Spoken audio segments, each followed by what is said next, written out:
عمر، کون سے عمر؟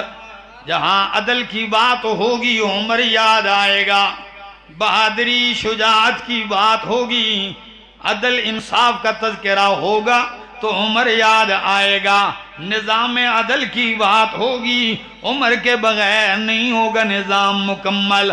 عمر مدینہ کی گلیوں میں گشت کر رہے ہیں، صبح سے پہلے ٹائم ہے، سحری کا وقت ہے، ایک گھر کے قریب سے گزرتے ہیں، گائے کا دودھ دو رہی ہے ایک لڑکی، ماں آواز دیکھی کہتی ہے بیٹی دودھ میں پانی ڈال دو۔ تجارت ہو رہی ہے، دودھ میں کیا ڈال دو؟ میرو خان یہاں تو لوگ دودھ میں پانی نہیں ڈالتے نا، یہ پانی میں دودھ ڈالتے ہیں۔ اللہ، دودھ میں پانی ڈال دو۔ عمر رضی اللہ تعالیٰ نے ٹھہر گئے، کان لگا دیا، ماں کہتی ہے بیٹی دودھ میں پانی ڈالو، بیٹی کہتی ہے اماں جان امیر المومنین نے ملاوٹ سے منع کیا ہے۔ کس سے؟ ملاوٹ سے منع کیا ہے۔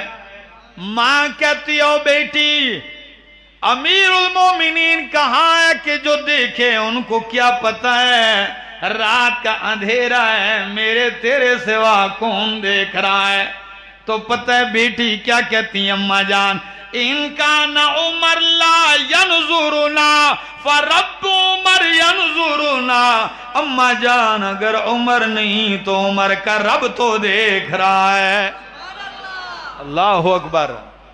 جب یہ جملے کہے فاروق اعظم بیٹھ جاتے ہیں، نیچے سے کوئی چیز اٹھاتے ہیں، دروازے پہ نشان لگا دیتے ہیں کہ صبح کی روشنی میں آؤں گا، تاکہ مکان یاد رہے۔ رات ہو گئی، صبح ہو گئی، فاروق اعظم آتے ہیں محل میں، خلافت کے محل میں آتے ہیں، دن کا اجالا ہوتا ہے، فاروق اعظم چلتے ہیں اسی گھر کے تلاش میں، دروازے پہ دستک، جی من بالباب، کون آیا ہمارے دری غریب کے دروازے پہ؟ آواز دے کے کہنے لگے امیر المومنین عمر آپ کے دروازے پہ آیا ہے۔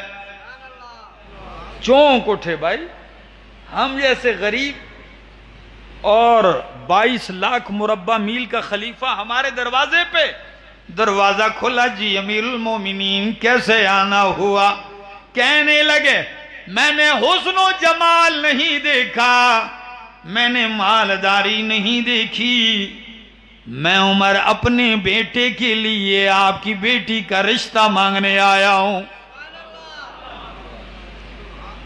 جو لڑکی اتنی دیندار ہے، عمر چاہتا ہے کہ یہ میرے گھر میں آئے، میں اپنے بیٹے کے لیے رشتہ مانگتا ہوں۔ وہ کب انکار کرتے؟ اللہ، رشتہ ہو گیا تو میرو خان والو، پھر احمد جمشید کا یہ جملہ تو یاد رکھنا پڑے گا آپ کو کہ آپ نے جب برائی کو رب کے لیے چھوڑ دیا تو رب بدلہ ضرور دے گا۔ یہاں غربت مالداری کے لیے ہی تو ملاوٹ کرتے ہیں کہ مال آئے، لیکن جب حرام کو ٹھکرا دیا ملاوٹ کو، رب نے کہا آپ کی جگہ یہ غریب خانہ نہیں ہے، میں آپ کو فاروق اعظم کے محل تک لے جاؤں گا۔ اور حضرت عمر رضی اللہ تعالیٰ عنہ نے نکاح کروا دیا اپنے بیٹے عاصم کے ساتھ۔ جب لڑکی اتنی پاک دامن، اتنی دیندار ہے، بیٹا عمر جیسا، باپ اس کا بیٹا ہے، تو پھر نسل میں عمر ثانی، عمر ابن عبدالعزیز پیدا ہو گئے۔ اسی لڑکی کی نسل سے پیدا ہونے والے میں ایک نام کس کا ہے؟ عمر بن عبدالعزیز رحمہ اللہ کا ہے۔ کون سا عمر ابن عبدالعزیز؟ ایک جھلک بتا دوں، پھر وہ عمر ابن عبدالعزیز پیدا ہوتے ہیں کہ آپ کو سرکاری آرڈر پہ آ کے چٹ ملتی ہے کہ جی امیر المومنین ہم نے زکوٰۃ صدقات تقسیم کر دیے، پورے ملک میں زکوٰۃ لینے والا کوئی نہیں مل رہا۔ پورے ملک میں زکوٰۃ لینے والا کوئی نہیں مل رہا۔ فرمایا پھر ایسا کرو، مال بچا ہوا ہے؟ جی اب بھی کافی بچا ہوا ہے۔ ایسے کرو جو لوگ مقروض ہیں ان کے قرضے ادا کر دو۔ پھر آگے کارندے، امیر المومنین قرضے بھی ادا کر دیے، مال پھر بھی ڈھیروں بچا ہوا ہے۔ کہا ایسے کر دو، میرے ملک میں جو نوجوان غیر شادی شدہ ہیں اور چاہتے ہیں شادیاں، تو ان پیسوں سے ان کے نکاح کروا دو، شادیاں کروا دو۔ فرمایا امیر المومنین جو چاہ رہے تھے وہ بھی ہو گیا، مال پھر بھی بچا ہوا ہے۔ کہا اچھا پھر ایسا کر دو کہ جو میرے ملک میں اہل کتاب رہتے ہیں ان کو دے دو۔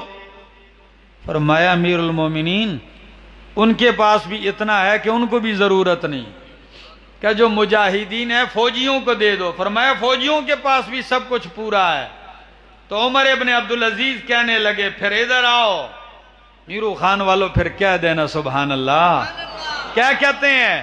جب کوئی نہیں بچا ایسے کرو اس مال سے غلہ خریدو، جہاں تک میری خلافت ہے پہاڑوں کی چوٹیوں پہ خوراک بکھیر دو، تاکہ جنگل کے درندے اور فضاؤں کے پرندے بھی بھوکے نہ رہیں،